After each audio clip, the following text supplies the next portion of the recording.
Pour eux, c'est dur. Hein? De toute façon, moi, je m'en fous. Moi, je suis pas gros. Moi, je suis mince et métisse. Donc, j'ai aucun problème avec ça. Et bien, je trouve d'ailleurs que je suis parfait. Physiquement, je trouve que je suis parfait. Voilà. Pitos, Monda, elle est là.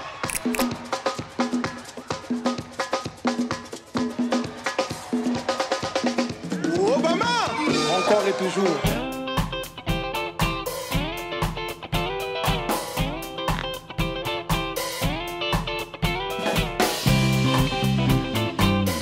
J'ai mon père qui avait une grande radio et renseignement pris, mon berceau de bébé n'était pas très loin de la radio. Je crois que j'ai dû entendre beaucoup de chansons et j'ai dû être bercé par beaucoup d'ondes.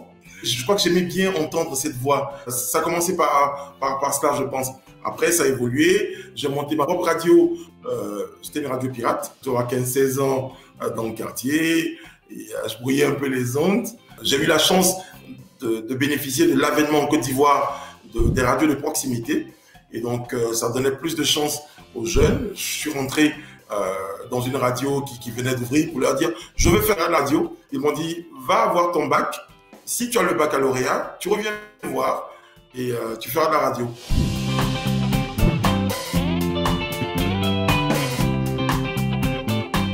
Ma mère, elle a réagi bizarrement parce que j'ai fait 3 ans dans la première radio de proximité, donc avec pas beaucoup de moyens. Déjà, elle n'était pas tout à fait d'accord parce que j'avais commencé un petit peu à mettre de côté mes études universitaires pour être plus régulièrement à la radio. Et un jour, je lui dis, maman, ils m'ont payé, c'était 3 ans après. Elle dit, ah, Dieu merci, ils t'ont payé combien 1500 francs CFA, c'était rien du tout. En 3 ans, elle m'a dit, si je vois tes pieds dans cette radio encore. Et donc, je me cachais maintenant pour aller à la radio, jusqu'à ce qu'un jour, elle m'entende à la radio. Et quand elle m'a écouté, elle arrive à la maison, elle dit, mais c'est toi qui parles comme ça à la radio? Je dis, mais oui, maman. Elle dit, ah bah, continue la radio alors. Ma mère, elle est mathématicienne, elle est médecin, elle est même philosophe.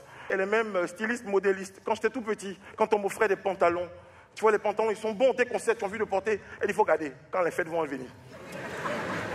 Et quand les fêtes arrivent, quand tu portes, ça saute. Maman, ça saute. Elle fait ça, c'est un style.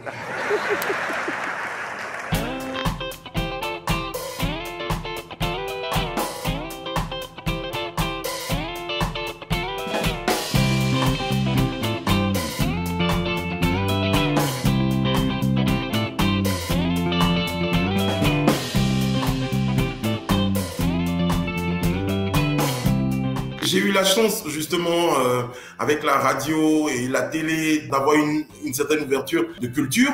Donc, ça fait que j'avais déjà tous les humoristes quasiment que je regardais. Gad Elmaleh, Fari, Jamel Debbouze, Louis de Funès. Hein, c'est par lui que tout le monde avait un vrai contact avec l'humour. Fernandel aussi, que j'ai vu en film. Donc, il y avait tous ces acteurs-là. Donc, du coup, je me suis fait un peu un personnage de tous ceux que j'avais eu à étudier.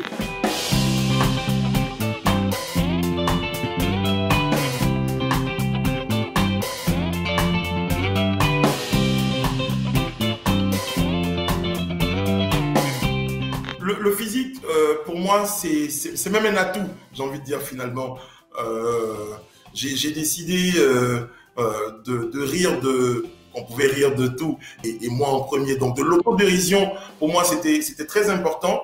Il n'y a pas de complexe. Sur scène, l'un des sketchs qui a beaucoup marché, c'est quand je parle de moi. De dire, bon, ça y est, mes amis m'appelaient le gros, mais finalement, quand tu marches bien, on t'appelle le boss.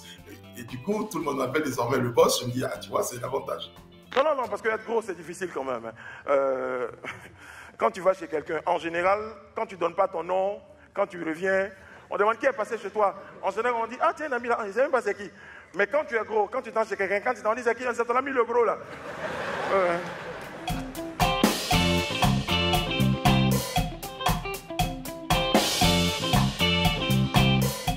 On a de plus en plus un public aguerri, un public qui connaît la chose, justement à travers les réseaux sociaux, donc qui a le temps de faire des comparaisons, de savoir à quel niveau de juger et de jauger la qualité d'un humoriste. Donc ça demande beaucoup plus de travail, beaucoup plus de formation et beaucoup plus d'imagination. Et ça, c'est très très bien pour nous. Dans mon sens, je pense que ça participe à ce qu'on devienne meilleur.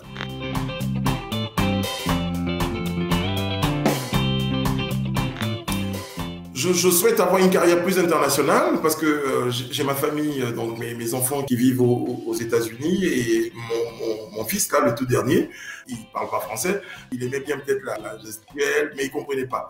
Et je me suis dit, ah ouais, il y a encore un public à conquérir, il y a un public à attirer. Donc, ouais, j'entends bien jouer sur des scènes à New York, aux États-Unis et dans d'autres pays. En tout cas, ça fait partie des prochains challenges.